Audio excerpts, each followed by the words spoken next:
বছরের সবথেকে ভয়ঙ্কর মহাসংযোগ কিন্তু শুরু হয়েছে, আর সেটা কিন্তু সূর্য কেতুর মহাসংযোগ।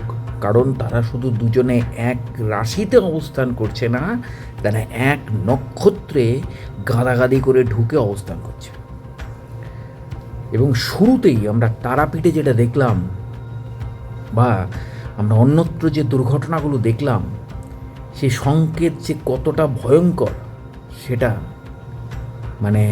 ভাবা যাচ্ছে না।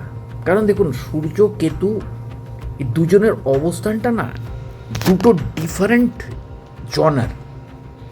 একজন নিজেকে রাজা ভাবা গ্রহ, আত্মসম্মানের কারক গ্রহ, আর আরেকজন বৈরাগ্য। এই দুজন যখন একসাথে আসছে, তো সেই জায়গা থেকে দাঁড়িয়ে মহাসংযোগ, দুজনে এক ঘরে গাঁদাগাদি করে ঢুকে রয়েছে। অনেকটা ভারত পাকিস্তানের মতন অবস্থা হয়ে গেছে, বা অনেকটা যে কোনো দুটো শক্তিধর রাষ্ট্র যারা একে অপরের শত্রু, তাদের মধ্যে একটা রেষারেষির ব্যাপার হয়েছে। না, তাই বলে আমি এখানে সূর্য বা কেতুকে একে অপরের শত্রু বলছি না, আমি জাস্ট একটা উদাহরণ দিলাম। তো এরকম একটা পরিস্থিতিতে এই সূর্য কেতু সংযোগটা আসলে কিভাবে বৈদিক জ্যোতিষে ডিফাইন করা হয়েছে সেটা নিয়ে একটুখানি আলোচনা করি। কারণ দেখুন, সূর্য তো সব থেকে পাওয়ারফুল তার রাশি সিংহ রাশিতে, আর সূর্যের ভাগে মাত্র একটাই রাশি, সিংহ রাশি, যার জন্য সিংহ রাশির মানুষরা নিজেদেরকে রাজা মনে করে। I am the king of the world. আর এই কিং অফ দ্য ওয়ার্ল্ড ভাবতে গিয়েই তাদের পেছনে বড় বড় আঁচলা বাঁশ ঢুকে যায়। তো এক্স্যাক্টলি অনেক পরে যখন তারা বুঝতে পারে যে বাবা, নিজেকে রাজা ভাবতে গিয়ে শেষ হয়ে গেলাম, তখনও তাদের মধ্যে ওই জান যায় পার শান না যায়, এরকম একটা ব্যাপার স্টেডি থাকে। তো এইবারে কেতু ওখানে পাক্কা 1.5 বছর ধরে রয়েছে, প্রায় 1.5 বছর, আর কয়েকটা মাস থাকবে, থেকে বেরিয়ে যাবে। তো কেতু কিন্তু তাকে অনেক কিছু দেখিয়ে দিয়েছে, তাকে বৈরাগ্যর জায়গা অবধি নিয়ে গেছে, তাকে দেখিয়ে দিয়েছে যে হোয়াট ইজ ইয়োর লাইফ। এটা রাশিতে যারা আছেন তাদের থেকেও বেশি লগ্নে যারা দেখতে পাচ্ছেন তাদের ক্ষেত্রে বিশাল এফেক্ট দিচ্ছে এটা।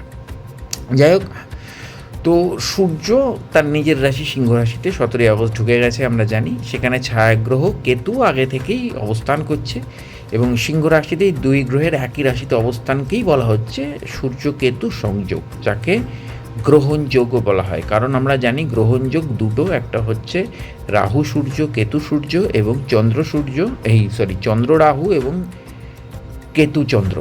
তো এক্স্যাক্টলি এই জায়গা থেকে দাঁড়িয়ে গ্রহণের শেষ বিন্দু হচ্ছে কেতু এবং স্টার্টিং বিন্দু হচ্ছে কিন্তু রাহু।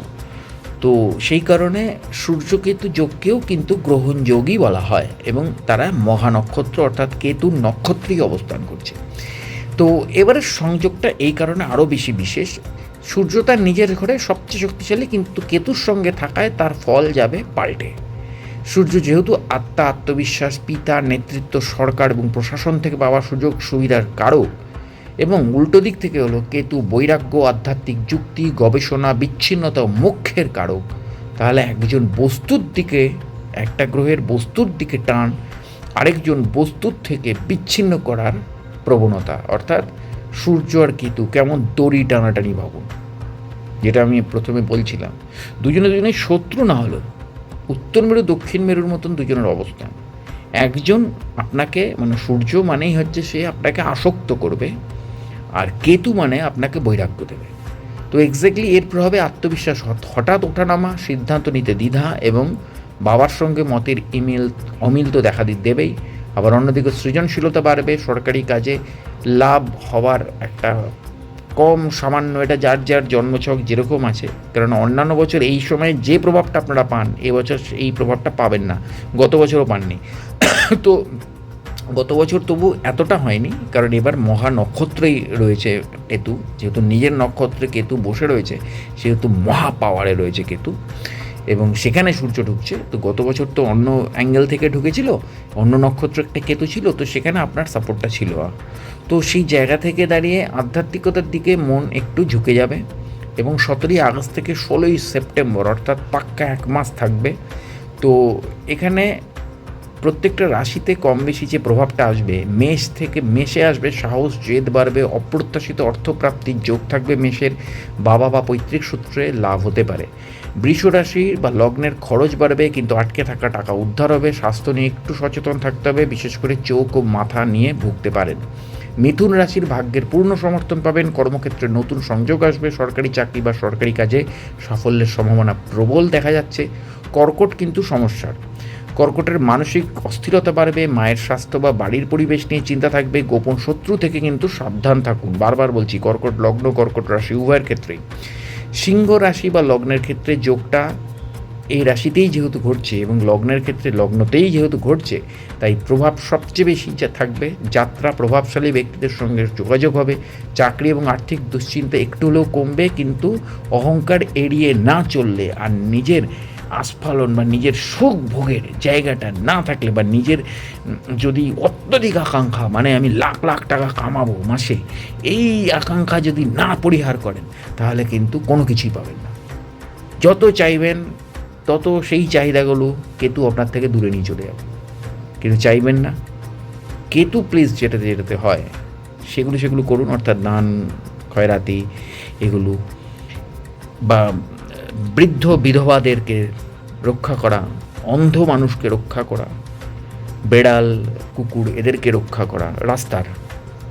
তাই বলে আপনি ব্যবসার জন্য কোনো কুকুরকে নিয়ে এলেন, ব্যবসা করলেন, তারপরে তাকে ছেড়ে দিলেন, সেটা মহা পাপ, মানে কি বলবো, মহা পাপের কারণ হবে।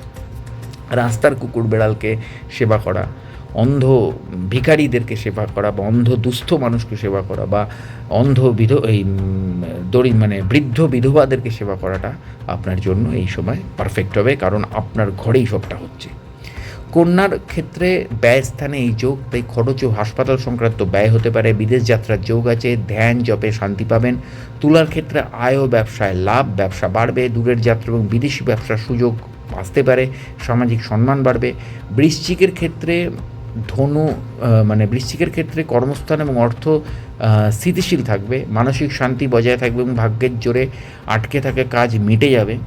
ধনুর ক্ষেত্রেও অর্থ স্থিতিশীল থাকবে, কিন্তু মানসিক শান্তি কিছুটা বিঘ্নিত হতে পারে, এবং ভাগ্য যদি আপনার সঠিক না হয়, অর্থাৎ জন্মছকে যদি আপনার ভাগ্যস্থান গোলমেলে থাকে, তাহলে এই সময় আপনার কিন্তু সমস্যা তৈরি হতে পারে। মকরের ক্ষেত্রে যেহেতু ভাগ্যস্থানে, মানে মকর লগ্নের ক্ষেত্রে এবং মকর রাশির ক্ষেত্রেও হালকা ফুলকা ভাগ্যস্থানে এই গ্রহণযোগ, তাই ভাগ্য একেবারে সঙ্গ দেবে, আবার একবার দেবে না। মানে ওই গ্রহণের যে নিয়ম, যখন পুরো ঢেকে যাবে তখন ভাগ্য সাথ দেবে না, আর যখন একটু ওই রিংটা দেখা যাবে সূর্যের যেরকম বেরোয় আর কি, তখন আবার ভাগ্য আপনার সাথ দেবে। তো পিতার সঙ্গে মতভেদ আপনাকে এড়িয়ে চলতে হবে, ধর্মীয় কাজে মন দিতে হবে। কুম্ভের যেহেতু, কুম্ভ লগ্নর ক্ষেত্রে বেশি প্রযোজ্য, কুম্ভ রাশির ক্ষেত্রেও প্রযোজ্য, কুম্ভের যেহেতু অষ্টমে এই যোগ, অর্থাৎ মারক ঘর, অর্থাৎ পরিবর্তনের ঘরে যেহেতু এই যোগ হচ্ছে, তাই হঠাৎ আকস্মিক পরিবর্তন হয়ে যাবে, সেটা ভালো খারাপ দুটোই। গাড়ি চালানো বা আগুন ইলেকট্রিক থেকে সাবধান থাকতে হবে।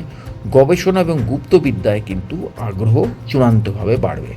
তো মিনের আবার সপ্তমে এই প্রভাব আসছে, কারণ মিনের সপ্তম, এই কারণে মিনের সপ্তম ঘরটা কিন্তু ভয়ঙ্কর এই সময় ছিল, তাই এখানে দাম্পত্য জীবনে একটা ভুল বোঝাবুঝি হতে চলেছে। পার্টনারশিপ বা ব্যবসায় আপনাকে কিন্তু ভুল বোঝাবুঝির জায়গা ফেস করতে হবে, এবং আপনাদের কিন্তু এখানে একটা ক্রিটিক্যাল সিচুয়েশন তৈরি হবে, কারণ ঘটনা হচ্ছে পার্টনারের সাথে আপনাদের ভুল বোঝাবুঝির জায়গা তৈরি হতে চলেছে।